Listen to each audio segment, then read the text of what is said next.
तो कैसे हैं आप लोग। आज हम लोग अपनी एक न्यू सीरीज शुरू करने वाले हैं जिसका नाम है सिस्टर। और हाँ, हमारे चैनल पे अब से एक दिन में दो वीडियोस आया करेंगी।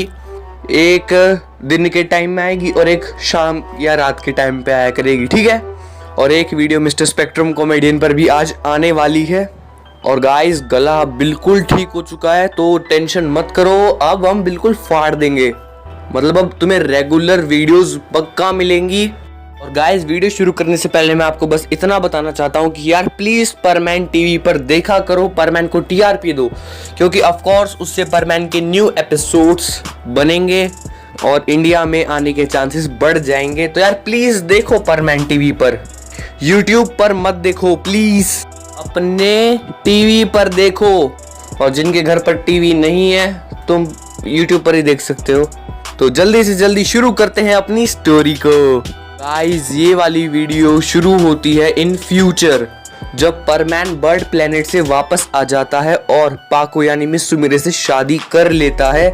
और अब आगे दोस्तों, गांको को अब पता चल चुका था कि उसका भाई ही परमैन है, क्योंकि ऑफ कोर्स उसने बर्ड प्लेनेट से आने के बाद सभी को बता दिया था। अब वो एक बर्ड मैन था, तो ऑफ कोर्स गांको को ये पता होता है। तो गांको मतलब कि अपने सभी दोस्तों को बताती है कि मेरा भाई परमैन है, मेरा भाई परमैन है। और ये बात पूरे कॉलेज में फैल जाती है जहाँ पर गांको पढ़ती है। और तभी हम लोग देखते हैं कि गांको की क्लास में एक लड़का पढ़ता है जिसका नाम डबूरा है। उसे भी बात पता चल जाती है कि इस लड़की का भाई परमैन है। तभी जब डबूरा अपने घर जा रहा होता है, वो एक बात सोचता है कि अगर मैं गांको से दोस्ती कर लूं तो शायद मैं भी परमैन बन सकता हूं। तो अगले दिन हम लोग देखते हैं कि डबूरा कॉलेज जाता है और कॉलेज जाने के बाद वो गांको को प्रपोज कर देता है। किसी ने पहली बार गांको को प्रपोज किया था तो गांको हाँ भर देती है। उसके बाद फिर वो हर जगह डबूरा और गांको यहाँ वहाँ घूमने लगते हैं।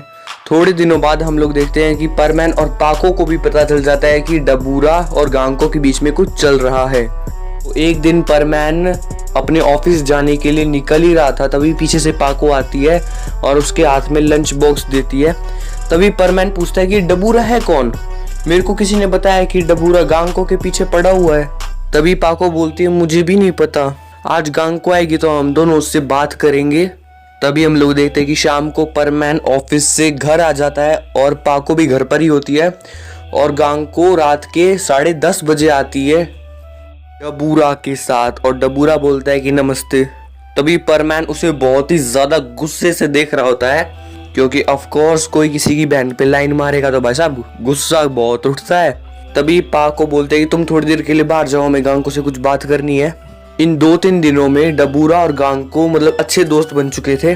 तभी परमैन बोलता है कि देखो गांको, मैं तुम्हारे फ्यूचर की ही सोच के तुम्हें बता रहा हूँ, डबूरा से दूर रहो, ये अच्छा लड़का नहीं है।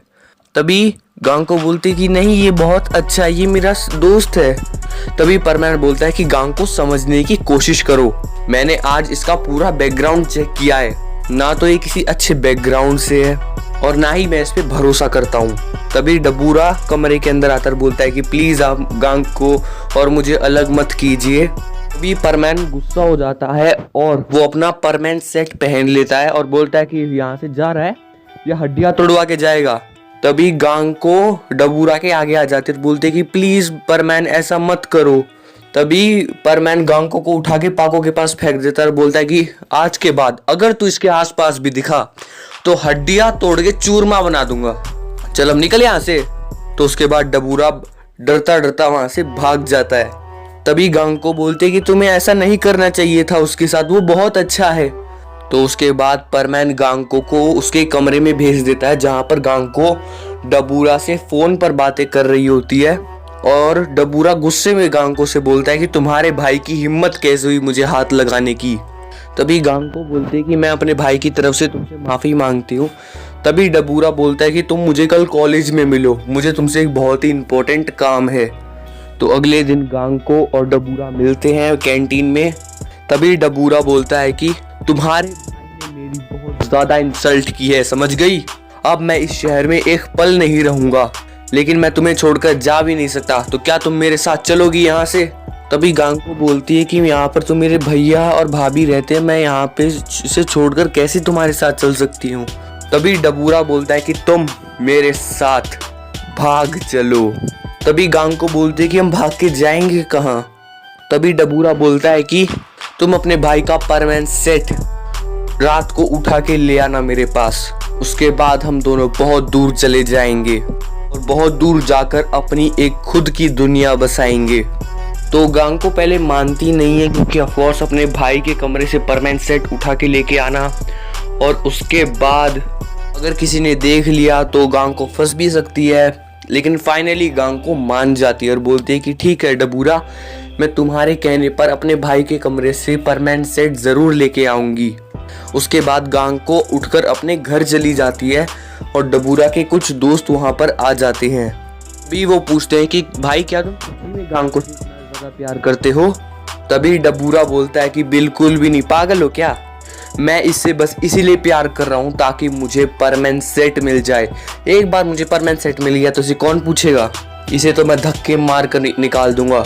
और एक बार परमानेंट सेट मिल गया तो हम बहुत दूर चले जाएंगे और वहां जाने के बाद मैं इसे मार दूंगा। गाइस, दूसरी तरफ हम लोग देख रहे होते हैं कि परमानेंट पाको कहीं बाहर जाने की प्लानिंग कर रहे होते हैं। जब गांको घर पर पहुंचती है तो तभी परमानेंट बालकनी में से पाको को आवाज लगाता है कि पाको, मेरे बेड पर एक बर्डमैन सेट और एक परमानेंट सेट है, मुझे बर्डमैन सेट लाके दो।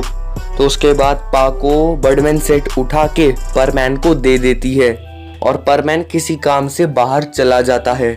उसी वक्त गांको की एंट्री होती है और गांको बोलती है कि भाभी भैया कहाँ पर गए। तभी पाको बताती है कि तुम्हारे भैया कुछ काम के लिए 1-2 दिनों के लिए बाहर गए हैं।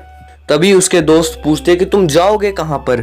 तभी डबूरा अपनी ओरिजिनल लोकेशन जहाँ पर वो जाने वाला है परमानेंट सेट लेकर, वो अपने दोस्तों को बता देता है और उसके बाद डबूरा वहाँ से उठ के चला जाता है। जैसे ही गांको घर पर पहुँचती है, पाको बोलते हैं कि आ जाओ गांको, खाना खा लेते हैं। तो उसके बाद गांको बोलते क्या मैं कुछ समय के लिए बाहर जा सकती हूँ। तभी पाको बोलती कि नहीं नहीं नहीं, तुम्हारे भैया भी घर पर नहीं है, तुम्हें 1-2 दिनों के लिए यहीं पर घर पर रहना होगा, तुम कॉलेज भी नहीं जाओगी। तभी उसके बाद गांको ये सारी बातें डबूरा को बता देती है फ़ोन पे। तभी डबूरा सोचता है कि शेट, ये कैसी लड़की है, इससे मैंने बस एक काम बोला था और ये भी नहीं कर पाई, पर अब मैं पीछे नहीं हटने वाला, मैं परमानेंट ज़रूर बनूंगा। उसके बाद डबूरा गांको से बोलता है कि गांको सुनो, मैं चाहता हूँ कि तुम अपने भाई का परमानेंट सेट बालकनी से नीचे डाल दो, उसके बाद मैं दरवाज़ा तोड़कर अंदर आऊँगा, हम तुम्हारी भाभी को बांध कर चले जाएंगे। तभी उसके बाद गांको बोलते हैं कि ठीक है। तो उसके बाद हम लोग देखते हैं कि डबूरा के हाथ में जैसे ही परमानेंट सेट आता है, वो सोचता है कि चलो अब मेरे को यहाँ से भाग जाना चाहिए, अब मेरा यहाँ पर कोई काम नहीं है। तभी उसके बाद डबूरा बोलता है कि चलो मैं गांको को उठा के ले जाता हूँ, आखिर कोई तो होगा मेरा काम करने के लिए वहाँ पर। तो उसके बाद डबूरा परमानेंट सेट पहन लेता है और वो परमैन के घर का दरवाजा तोड़कर अंदर घुस जाता है और बोलता है कि आई एम बैक। तो उसके बाद पाको एकदम से डर जाती है जब वो दरवाजा तोड़ता है, बोलता है कि कौन हो तुम, क्या कर रहे हो यहाँ पर। और जब पाको उसके सर पर परमानेंट सेट देखती है, पाको काफी ज्यादा डर जाती है, बोलते कि ये तुम्हारे पास कैसे आया। उसके बाद डबूरा पाको की तरफ बढ़ रहा होता है, तभी गांको बीच में आकर बोलते हैं कि डबूरा चलो ना यहाँ से, हमारे पास भागने का अच्छा मौका है। तभी उसके बाद डबूरा गांको को बोलता है कि हट, मैं तेरे जैसी लड़की से शादी क्यों करूं भला, अब मेरे पास मैं जितनी चाहूं मेरे पास उतनी पावर है, तुम दोनों में से कोई भी मेरा कुछ नहीं उखाड़ सकता, तो मैं तुम दोनों को अपने साथ ले जाऊंगा और अपना गुलाम बनाऊंगा। तभी इतना सुनते ही पाको काफी ज्यादा गुस्सा हो जाती है और बोलती है रुक तू। पाको कांच का ग्लास उसके मुंह पे फेंक के मारती है, पर उससे पहले ही डबूरा उस कांच के ग्लास के टुकड़े टुकड़े कर देता है और डबूरा को कुछ भी नहीं होता। तो उसके बाद पाको फटाफट से अपना फोन निकालती है और परमैन को कॉल लगाती है। और जब परमैन फोन उठाता है ना, तभी पाको रोते रोते बात करते बोलते ही परमैन प्लीज जल्दी घर पर आ जाओ, यहाँ पर कोई डबूरा आया हुआ है, उसके हाथ में परमैन सेट है, हमें बचा लो परमैन। तो इतना कहते ही फोन कट जाता है। तो परमैन भी बहुत ज्यादा डर जाता है और फुल स्पीड में अपने घर की तरफ रवाना हो जाता है। और उसके घर पर तो अलग ही सीन हो रहा था, वो एक हाथ से गांको के बाल पकड़ता है और एक हाथ से पाको के बाल पकड़ता है और दोनों को उठाकर अपने साथ एक आइलैंड पर ले जाता है जहाँ पर उसने अपने दोस्तों को बताया था। तो उसके बाद हम लोग देखते हैं कि वहाँ पर जाने के बाद डबूरा बोलता है कि अब मैं इस आइलैंड का राजा हूँ, तुम लोगों को मेरी बात माननी होगी। और उसके बाद हम लोग देखते हैं कि डबूरा अपने रहने के लिए एक पत्थर से महल बना लेता है, क्योंकि ऑफ कोर्स उसके पास परमैन सेट था, वो कुछ भी कर सकता था अभी।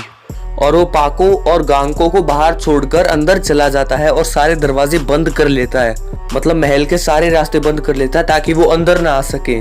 तभी पाको बोलती है कि गांको, हमारे पास यही मौका है, जल्दी से बोट बनाओ, हम यहाँ से निकलने वाले हैं। तो उसके बाद गांको और पाको दोनों मेहनत करके रात ही रात में एक बोट तैयार करते हैं। और सुबह 5 बजे जैसे ही वो उस आइलैंड से निकल रहे थे ना, डबूरा उन्हें देख लेता है। और वो जब है ना बिल्कुल बीच में आ चुके होते हैं ना, तभी डबूरा उनके आगे आ जाता है और उनकी बोट को उठाकर आइलैंड पे वापस फेंक देता है, जिसकी वजह से पाको और गांको दोनों को चोट लग जाती है। तो उसके बाद हम लोग देखते हैं कि पाको एक तरफ लेटी हुई है, वो हिल नहीं सकती अब, क्योंकि वो उसे काफी ज्यादा चोटें आई हैं। और तभी डबूरा गांको की तरफ जा रहा होता है, बोलता है कि अब बस बहुत हुआ, अब मैं तुम्हें जान से मार दूंगा, तुम मेरे लिए सिर्फ एक बोझ हो गांको।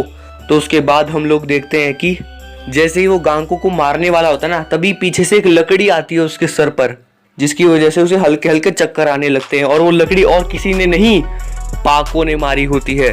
और वो तभी गांको को उठा के वहां से भागने लगती है और बोलते कि हम भाग भाग कर जाएंगे कहाँ पर। तभी पाको बोलते कहीं तो जाना पड़ेगा।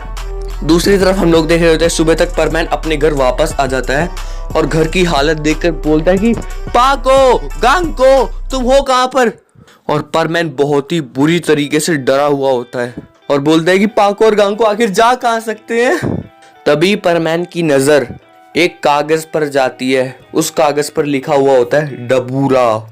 और कुछ देर बाद हम लोग देखते हैं कि आइलैंड पर डबूरा को होश आ जाता है और बोलता है कि इन दोनों ने मेरे नाक में दम कर दिया है, अब इन दोनों के सर फोड़ने पड़ेंगे मुझे।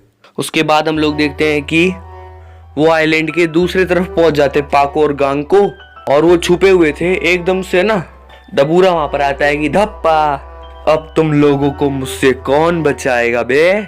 उसके बाद डबूरा गांको का गला पकड़ लेता है और बोलता है कि मैंने कितनी कोशिश की कि मैं तुम्हें ना मारूं, पर तुम तो अब मरने के लायक ही हो। और वो अपने दूसरे हाथ से पाको का गला पकड़ लेता है और बोलता है कि तुम दोनों का अंत तो आज मैं यही करके जाऊंगा। तो गाइस अभी के लिए बस इतना ही। इसका नेक्स्ट पार्ट शाम को आएगा और इसके 2 ही पार्ट हैं। तो गाइस शाम को देखना मत भूलना और वीडियो को लाइक करके जाओ यार।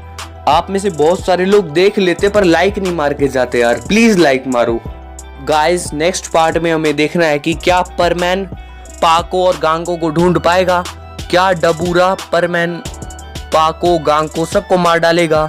इन सभी के जवाब आपको मिलेंगे शाम को। और अब वो जो सब्सक्राइब बटन है ना भाई, उसका गला पकड़ो या उसका सर फोड़ दो, मेरे को नहीं पता, बस क्लिक हो जाना चाहिए। अब मैं भी जा रहा हूँ, मुझे ताऊ का झूठा नाम लगाना है। बाय। ताई जी मैंने आज ताऊ को ना मंदिर के सामने भीख मांगते हुए देखा था। ये भगवान, ये आदमी अब भीख भी मांगने लगा क्या। अरे फिर से झूठा नाम लगाता मेरा, मैंने मंदिर के सामने कोई भीख नहीं मांगी। नहीं ताई जी ये झूठ बोल रहा है, ये कल आपके लिए एक जोड़ी चप्पल लेके आए थे ना। हाँ बेटा वो जर्मनी वाली, हाँ वो मंदिर के सामने से इन्होंने उठाई थी, जिसे आसान भाषा में चोरी कहा जाता है। हे भगवान, ये आदमी भीख के साथ साथ चोरी भी करने लगा।